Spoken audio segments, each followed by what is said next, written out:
Hi, I'm Ryan Zawald, I'm Zach Saki. I'm Jake Baker. I'm Cassidy Franklin. and this is our presentation on the country of Eswatini. So here's a map of Eswatini.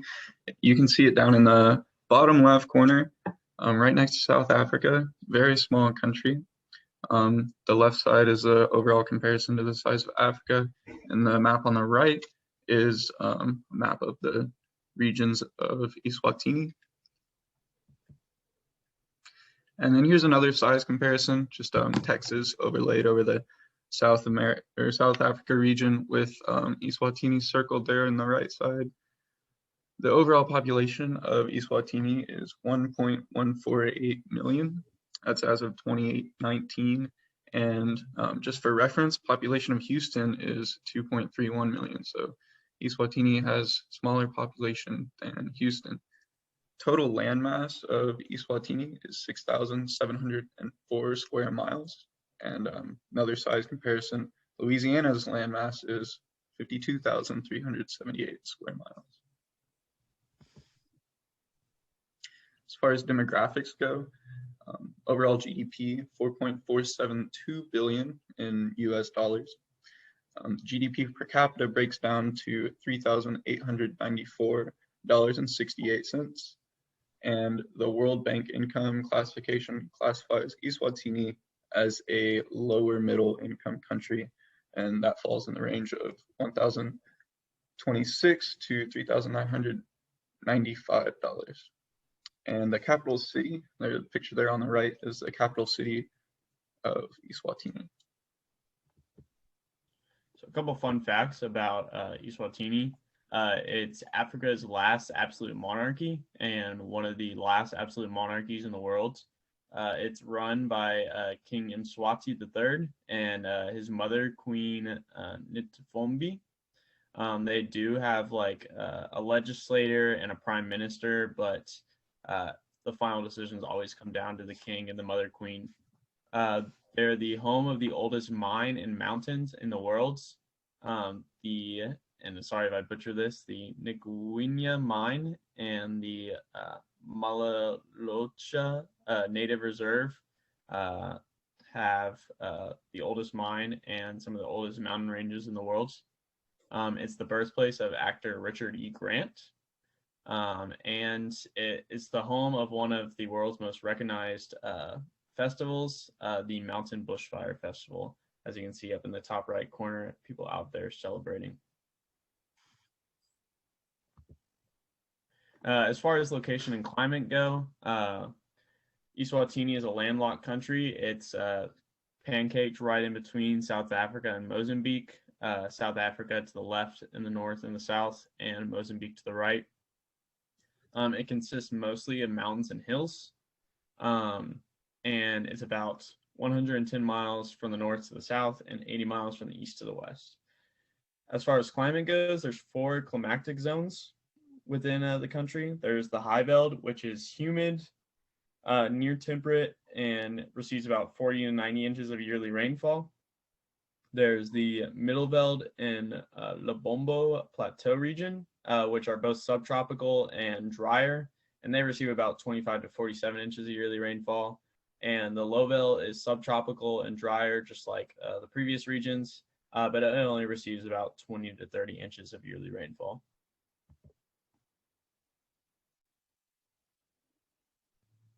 For natural resources and arable land, some of the natural resources include asbestos, coal, clay, lumber, gold, diamonds, hydropower, and quarry stone. Their main focus is on coal, hydropower, and quarry stone, though. They export massive amounts of coal. And for arable land, Eswatini's arable land has held at a standstill since about 2016, having roughly 175,000 hectares with a 0.16% per capita of those hectares.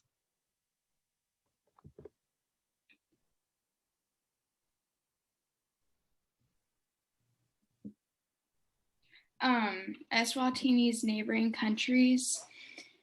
So they're bordered by Mozambique and to its northeast, and South Africa to its north, west, and south. So it's kind of in the middle both of those.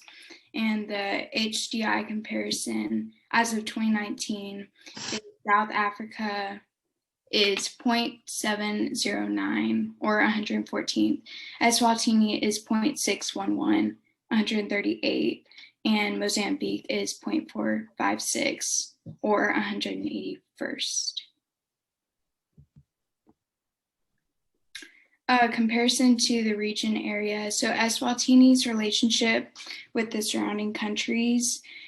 Eswatini and South Africa are trading partners and are on good terms despite the border dispute back in 2017. 70% of their imports and 65% of their exports in Eswatini come from and go to South Africa.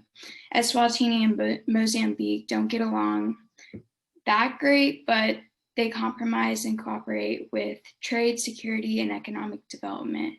In 2007, Eswatini imported goods worth 16.97 million from Mozambique, and Eswatini faces numerous challenges keeping the border safe and secure, such as smuggling goods across the border. So for GDP, as Logan said, it's 4.47 billion as of 2019. And the factors of that, it's really massive growth. As you can see, it started in about 2001, and it was an average of 2.8%, nearly 2 percentage lower points than the growth in other South African custom unions. And that's because of low agriculture productivity, HIV and AIDS, and an ineffective government. It all drops into this very low percentage of GDP. And the autonomy of Eswatini was influenced by the British and Dutch rule of South Africa in 19th and early 20th centuries. In the period in 1923 through 1963, Sobhaza II, a British puppet ruler, established the Swazi Commercial Mdoda, which was to grant licenses to small businesses of the Eswatini reserves. And also he established the Swazi National School, which would help educate the populace and provide substantial jobs. So Eswatini was a protected state under British rule until their independence was gained in 1968. The country was not really affected by any major wars or massive economic crises, and they didn't see rapid growth in GDP until 2002 when they began exporting massive amounts of coal and quarry stone, raising the GDP from 2.2 billion to 4.8 billion. Now, in 2011, Eswatini suffered an economic crisis due to the reduced SACU receipts.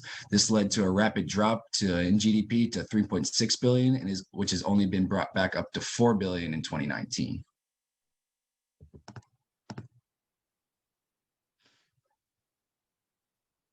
The development of Eswatini, so the Human Development Index rank in Eswatini as of 2020 was 138th out of 189 countries, but they were actually tied for 138th with Ghana. They both had an HDI value of 0.611.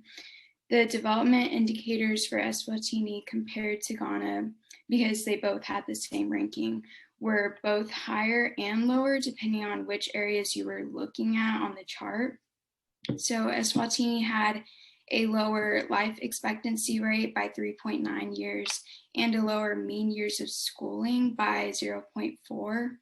And Eswatini had a higher expected years of schooling by 0.3 and a higher gross national income per capita by 2,650. So Eswatini and Ghana kind of put side by side, you can see the difference in years between each one. So the life expectancy at birth for Eswatini was 60.2 years, whereas in Ghana it was 64.1. And the expected years of schooling in Eswatini was 11.8 years, and it was 11.5 years of schooling in Ghana.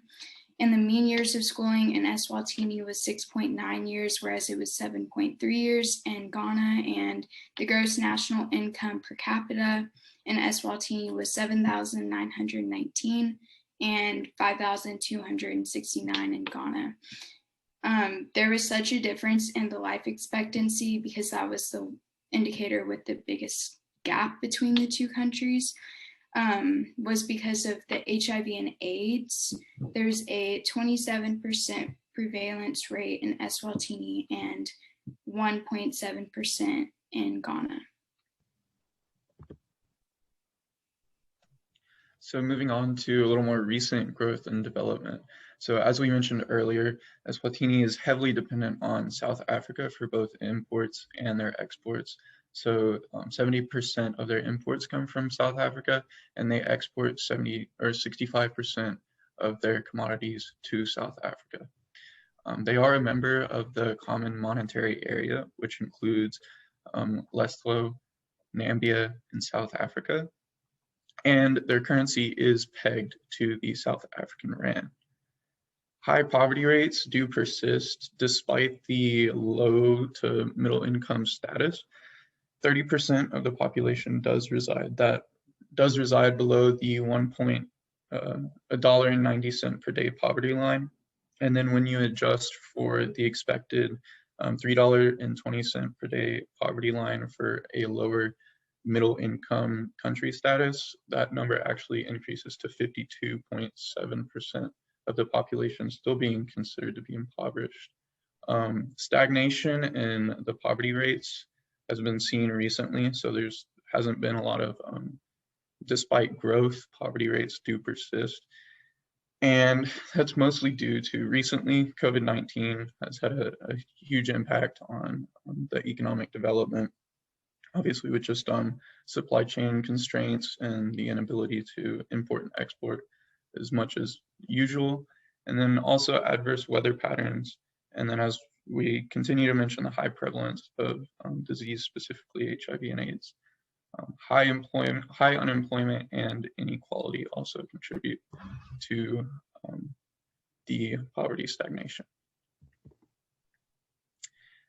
As far as education goes, primary education is free for grades 1 through 4, but it is not mandatory, so they do not require kids to go to school by law. Secondary and post-secondary education opportunities are available, and they provide, they use a standardized testing system.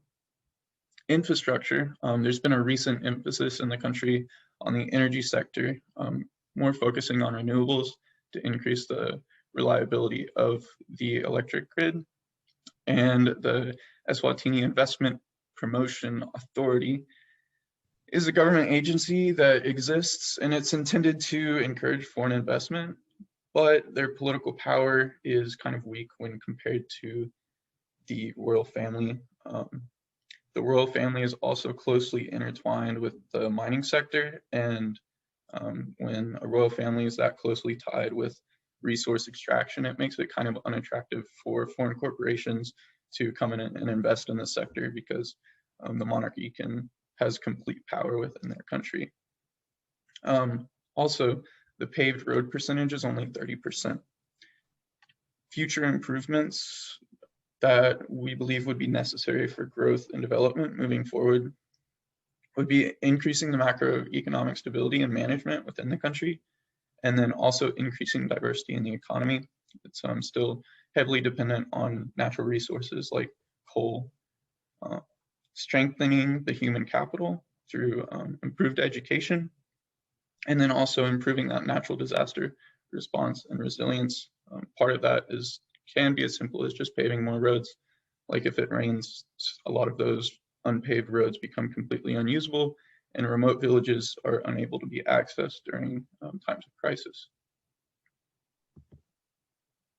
So here's just some measures for inequality and poverty within the nation.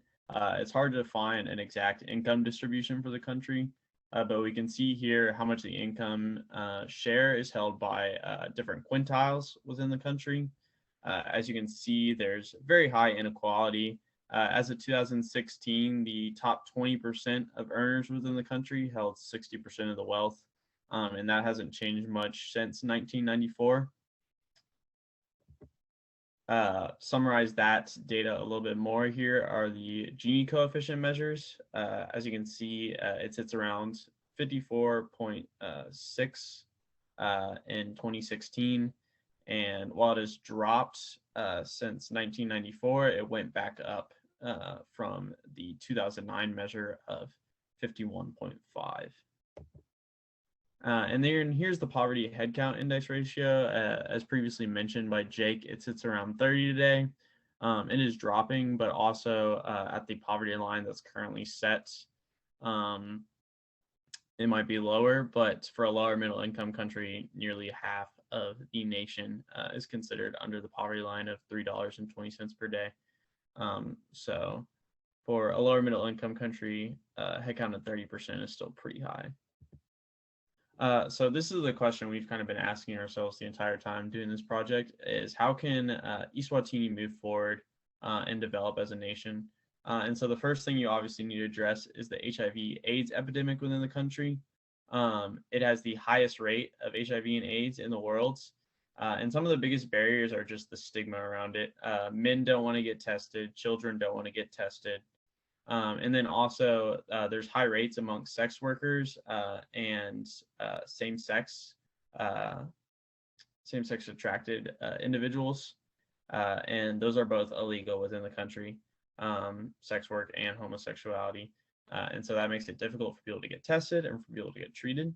But one of the solutions they've recently rolled out is at-home testing to kind of make it more discreet. You don't have to wait in the long lines to get tested.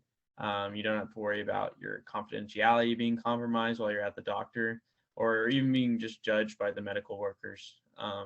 And so if they can expand that access from just at-home testing to both protection and treatment, that could make a big step forward in the country. And then something we previously talked about was connecting the villages. As Jake talked about, there's only a 30% paved road rate. One example of this is the village of Balimbu. I actually had the chance to travel there during the winter of 2019, 2020, and I got to stay in the village of Balimbu.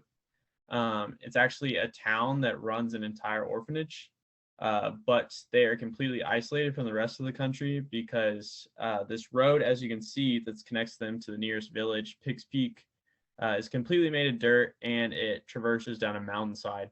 And so anytime it rains, the road gets washed out and it's too dangerous to get to a connecting village, and it can stay like that for days until things dry up.